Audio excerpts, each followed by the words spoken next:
Vamos para mais uma aula do curso de procedimento comum no processo de conhecimento do professor Vinícius Lemos. Eu estou aqui para falar hoje sobre petição inicial.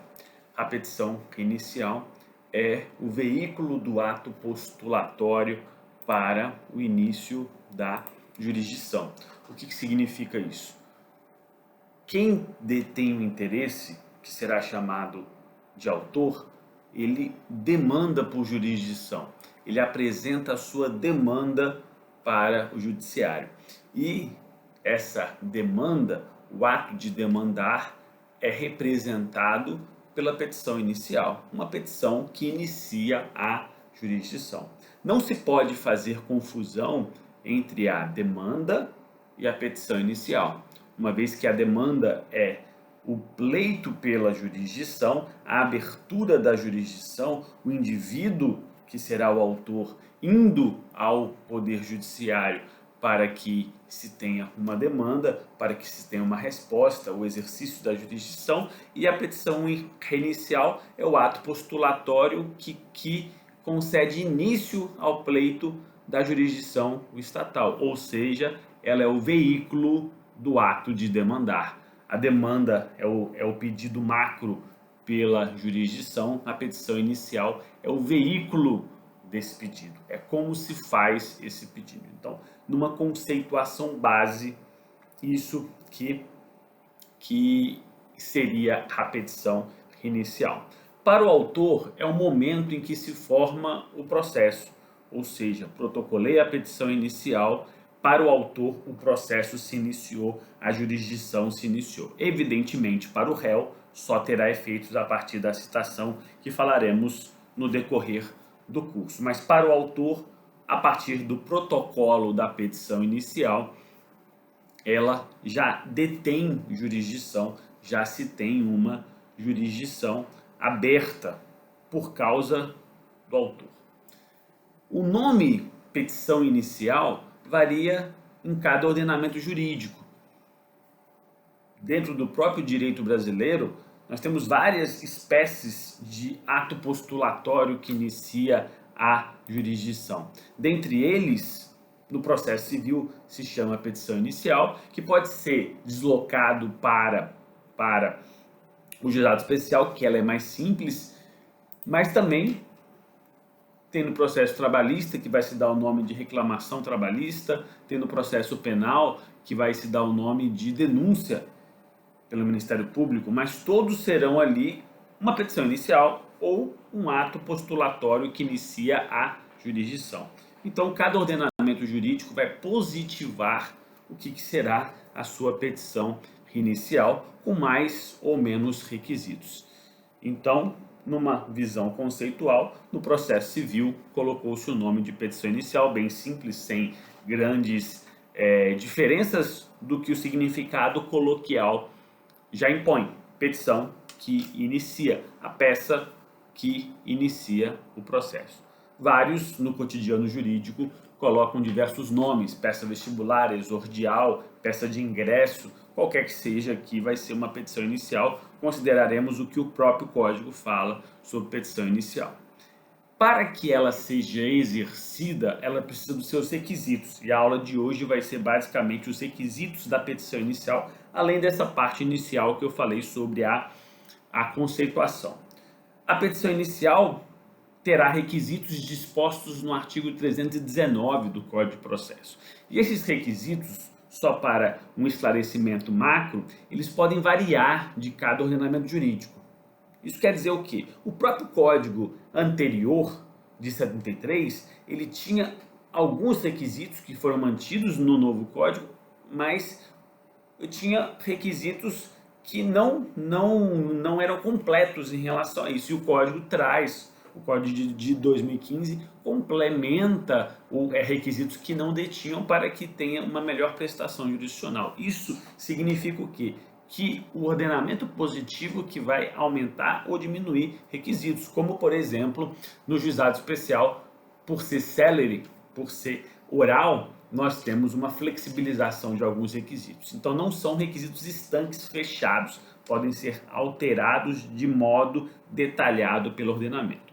Mas os requisitos, de modo geral, em todo reordenamento tem alguns pontos base, que seriam aqui a delinear as partes que vão fazer parte, que vão participar daquela ação, o autor que veicula a inicial, o réu que responderá à inicial. Então, ele forma ali um dos elementos da ação, que é as partes. Ele delineia o segundo ponto, que é o objeto do processo, o que se pede de jurisdição, sobre o que se fala, como se fala, qual objeto que se discute ali, uma indenização, um inadimplemento, uma obrigação de fazer ou não fazer, uma obrigação de pagar quantia, sobre o que a gente está falando, qual que é o assunto do processo. E depois fixa o quanto de jurisdição que se pede. Então, esse é a base da própria petição inicial. Fixar o quanto de jurisdição que se pleiteia. Aí é o final do que se pretende com a petição inicial. Fixar o quanto de jurisdição a partir do pedido. O pedido fecha os limites, como se fosse a definição de muros para a própria jurisdição.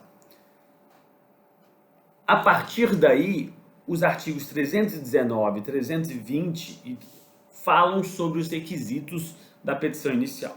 Eles se dividem entre requisitos que estão dentro da petição inicial, que a gente vai chamar de requisitos intrínsecos, e requisitos que estão fora da petição inicial, como requisito extrínsecos. 319 intrínsecos, 320 extrínsecos aqui.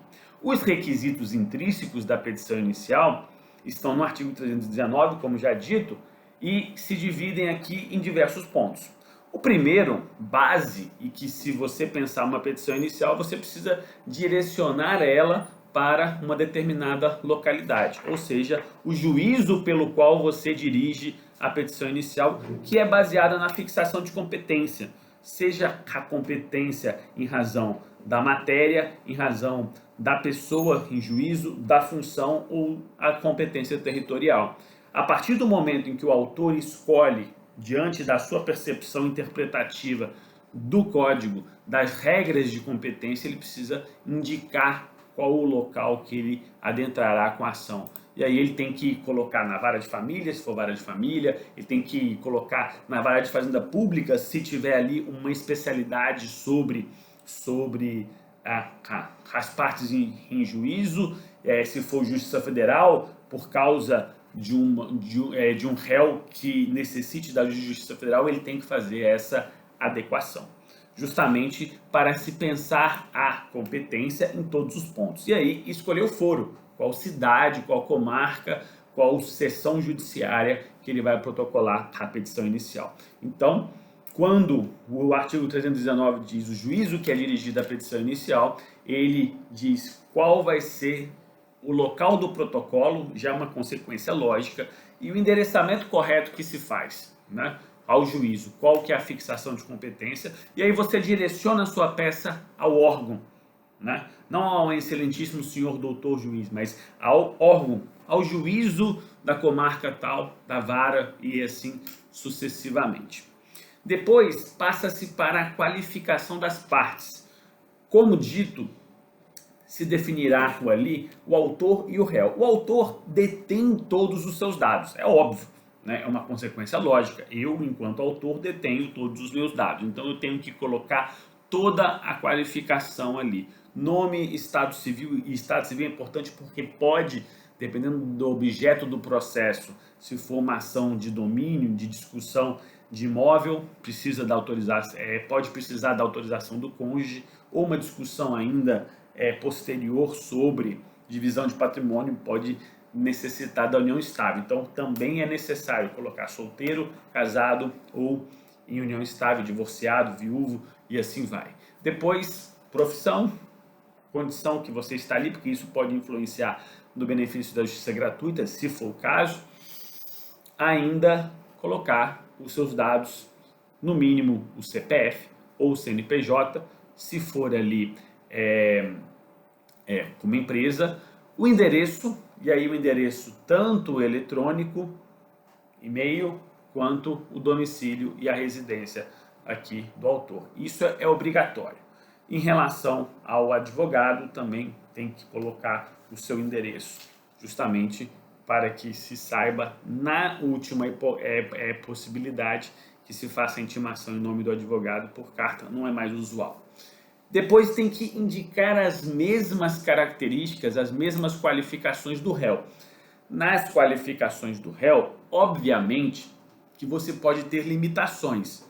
Por mais que você coloque ali que precisa de e-mail, CNPJ, CPF, a qualificação você vai flexibilizar. E o próprio artigo 319 traz duas regras nos seus 2 primeiros parágrafos sobre isso. Eu não posso ter o meu direito de ação, de acesso à justiça obstado, porque eu não consegui dados específicos sobre o réu. Então, diante disso, vai ter uma flexibilização, até pelo princípio, a primazia ao julgamento de mérito, não se obstar. E também pode ser que o direito de ação não coloque ali, de maneira bem clara, qual que é a pessoa pelo qual eu demando. E imagine uma ação possessória em que invadir uma propriedade que você está na posse. Você não sabe quem é a pessoa. Então você pode entrar ali contra quem estiver. Então tem essas flexibilizações diante do objeto do processo. Você não vai deter todas as informações. E ainda, se você detiver algumas informações e demonstrar que não tem capacidade de alcançar novas informações, você tendo CPF, você pode pedir buscas pelo juiz nos cadastros do Tribunal Regional Eleitoral, do SPC e Serasa, justamente porque eles quase sempre têm um endereço que possa ser válido. Então, o que você precisa para entrar com a ação é conseguir o mínimo de identificação do réu e um meio de o juiz poder te ajudar se for necessário e que se consiga fazer a citação, que aí precisa de um endereço. Então, basta você individualizar quem será o réu e o endereço. É óbvio que aí se flexibiliza. Ele também será citado para se manifestar e pode eventualmente corrigir esses pontos, o que falaremos na fase de contestação. Então, é necessário qualificar e vai ter obrigatoriedade sobre as próprias informações e uma flexibilidade sobre as informações do réu. Depois vem o que nós chamamos de causa de pedir. Causa de pedir, os motivos pelo qual eu peço. Não é o pedido, é os fatos e fundamentos jurídicos do pedido. Ou seja, por que eu peço. Os motivos pelo qual eu peço. O Código coloca os fatos e fundamentos jurídicos. Ponto. Não confundam, e aí é a base, gente, não confundam fundamento jurídico com fundamento legal. Fundamento jurídico é sobre o impacto na norma, na consequência jurídica daquilo que aconteceu. E nós temos essa visão, porque o fundamento legal é o dizer a lei.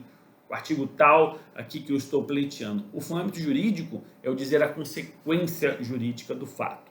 Só para dar um exemplo, um inadimplemento, que é um fato jurídico, regido também, que é um fato que é regido também no mundo jurídico, porque se prevê o inadimplemento de um contrato, por exemplo, ele é um fato com consequências jurídicas e que gera o quê? Direito, vamos supor, a reparação, indenização, obrigação de fazer ou não fazer.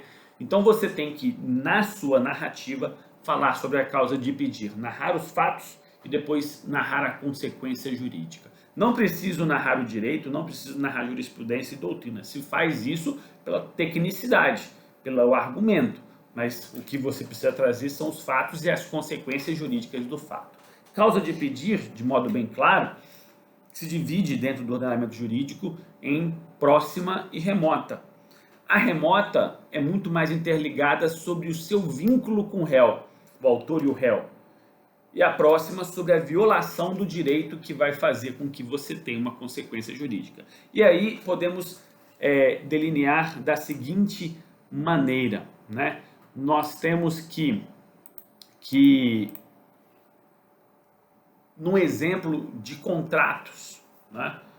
de contratos entre entre as partes. O contrato por si só gera um vínculo, mas não gera a possibilidade de um direito de ação. Mas eu narrar que existe um contrato é é de utilidade para o processo. Então isso é causa de pedir remota. Eu demonstrei um vínculo que eu tenho com o réu. Já a causa de pedir próxima é ele não cumpriu o contrato em tal data. Aí isso fez nascer meu direito de exigir. Então eu tenho a narrativa de vínculo e a narrativa de violação. Causa de pedir remota, o vínculo, causa de pedir próxima, a violação aqui. Um outro exemplo seria um acidente de trânsito. O próprio acidente pode ser que não cause prejuízo. Então ele é uma causa de pedir remota, fato. Depois eu posso dizer, o acidente trouxe prejuízo no meu carro, que é uma consequência do fato remoto, um fato próximo e que gera uma consequência jurídica. Então, quando se fala na petição inicial fatos e fundamentos, são os fatos que geram impactos jurídicos que fazem com que o autor queira pleitear. E aí divida entre a causa de pedir remota e a causa de pedir próxima. E ambas juntos vão basear o pedido. E é por isso que é a causa do que eu peço, a causa do próprio pedido aqui. Então, esse ponto é importante para que você possa construir uma boa petição inicial. Depois vem os pedidos e as suas especificações. O que significa o pedido? O pedido é basicamente o veículo da limitação da própria jurisdição. O ato de demandar, que é a própria petição, o ato que é o veículo pela própria petição, ele vai ser delineado pelo pedido. A construção de muros pelo qual o judiciário pode lhe conceder ali uma resposta. E o pedido é o limite, é a pergunta que você faz, é o pleito que você faz. Então, o limite da jurisdição é delineado pelo pedido pelo autor. O autor que define aqui qual que é a quantidade de pedido. Então, esse é um ponto muito importante porque é você quem pede. O pedido é a conclusão, é o centro da própria demanda e é a imposição de limites. Limites para as partes e limites para a própria jurisdição, para que a jurisdição seja exercida naqueles limites que se observa. Então, você especifica o que você quer e limita o juiz a responder o que você quer. Se a jurisdição é inerte, que é um princípio da própria jurisdição, o pedido é o que retira, a partir do ato de peticionar, de postular, é o que retira a jurisdição da inércia, mas retira no seu limite. Não existe limite fora, não existe jurisdição fora do pedido. Para tanto, num próximo requisito, eu tenho que valorar a causa. E aí os moldes da valoração da causa estão no artigo 291. Eu vou valorar a causa, por quê? Porque a causa vai ter um objeto do processo, vai ter um valor econômico. E aí eu tenho que trazer ali a valoração. Qual que é a consequência? A base normal é que eu dê à causa o valor do efeito econômico, do efeito econômico que eu tenho ali, que é basicamente você pegar, se a minha indenização é de 10 mil reais, 10 mil reais. Mas podem ter situações que não se enquadrem facilmente. Aí o próprio código já determina que vão ter situações específicas. E aí o artigo 292 coloca essas situações específicas, só para dar um exemplo, na ação que tem prestações sucessivas para se discutir, como o alimentos ou qualquer outra prestação sucessiva, se calcula 12 parcelas dessa prestação sucessiva. Se eu tenho uma discussão de um contrato somente parcial, eu tenho um proveito econômico parcial, eu vou pedir somente ali, e então vai tendo especificidades aqui para além do benefício econômico. O próprio código tenta regular isso no artigo 292. O artigo 291 fala sobre a necessidade, além do próprio 319, que também fala sobre esse ponto. O autor tem que falar que quer provar os fatos que alega. E não é só falar assim, eu tive uma narrativa fática e eu quero que seja tido como verdade. Ele vai trazer provas. ou se ele não trouxe provas porque não são possíveis, ele tem que indicar que vai querer provar isso depois, né? Então ele vai falar, já juntei os documentos, se for o caso, ou ele falar assim, quero ouvir testemunhas, quero perícia, se já der para vislumbrar, se já puder deslumbrar quais seriam as provas. Mas se ele não puder, ele pode fazer um pedido genérico, que é até mais usual, protesto pela produção de provas no momento oportuno, todas aquelas admitidas no direito. Você tem que fazer esse protesto que você quer utilizar das prerrogativas ali de prova. Um requisito novo, né? Um requisito novo aqui, que é a opção pela audiência ou não de conciliação. O código colocou esse requisito e você tem que fazer a opção. É óbvio que é um erro formal que não impedirá a jurisdição. E alguns juízes até flexibilizam isso, colocando como se o autor não quisesse. Mas está no artigo 319.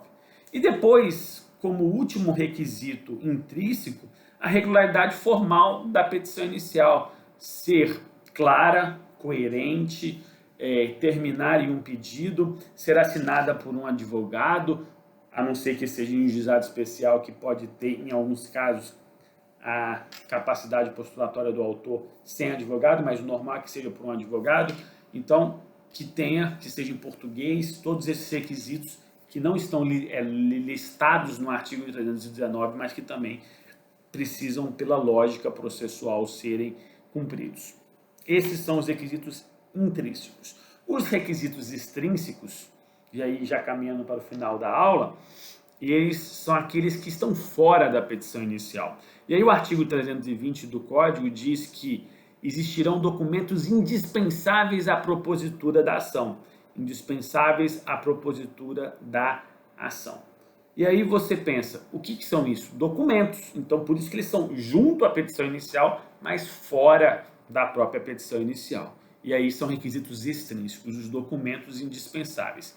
Esses documentos indispensáveis, eles se dividem em duas formas. Documentos indispensáveis para a validade e protocolo da petição inicial, sobre a regularidade do processo, e documentos indispensáveis para a instrução probatória. Então, num primeiro momento, para que eu protocole a petição inicial com regularidade formal, eu preciso trazer alguns documentos, e alguns são óbvios. Os documentos pessoais do autor, CPF, endereço, comprovante de endereço, ou ali o que ele prove que ele é ele mesmo, e a procuração passando os poderes de atuação em juízo. Esses seriam os dois básicos, mas podem ter outros, né? Se for uma empresa, o estatuto da empresa, o CNPJ, a comprovação disso, as custas processuais, se for o caso, pode ter ainda, aí é um bom ponto, documentos que o próprio ordenamento coloca que naquela situação precisam constar, como por exemplo, se for uma ação de execução, você precisa trazer o título executivo. Se for uma ação de homologação de divisão ou demarcação de terras particulares, eu preciso trazer o domínio. Então, pode ser que a própria petição, a espécie de ação que você entra, coloque que alguns documentos devem ser trazidos ali. Aí vamos supor, se for inventário, precisa trazer a certidão de óbito, né, para que você possa iniciar ali. Então tem os documentos para a própria validade do processo, para o próprio protocolo do processo, porque ele está interligado com o seu exercício do direito de ação. Depois, nós temos os documentos para instrução probatória. O momento de você produzir as provas documentais que estão consigo, que estão em seu poder do autor, é no momento da petição inicial. Mas não são documentos para o protocolo, são documentos para a própria causa de pedir, para que eu prove os fatos que eu trouxe. Não são essenciais para o protocolo, mas são essenciais para a instrução probatória. Então, o protocolo tem nenhum problema que eu falte com um desses documentos, mas eu vou sofrer a preclusão em relação a isso sem poder juntar os que eu detiver em momento posterior sem mostrar o porquê. Então, temos que diferenciar aqueles que são indispensáveis para a validade e regularidade do processo e aqueles indispensáveis para a instrução, mas que se eu não exercê-los ali, vai ter a preclusão e eu não vou ter direito de juntar a posterior. Esses são os requisitos da petição inicial. Essa foi a nossa aula de hoje. Continuaremos em petição inicial na próxima aula, aí falando detidamente do pedido e sobre os pontos em relação ao pedido. Se você gostou da aula, dá um like, se inscreve no canal e acompanhe nas redes sociais tudo que eu divulgo sobre o processo civil e os cursos que eu ministro. Até uma próxima e tomara que goste da aula.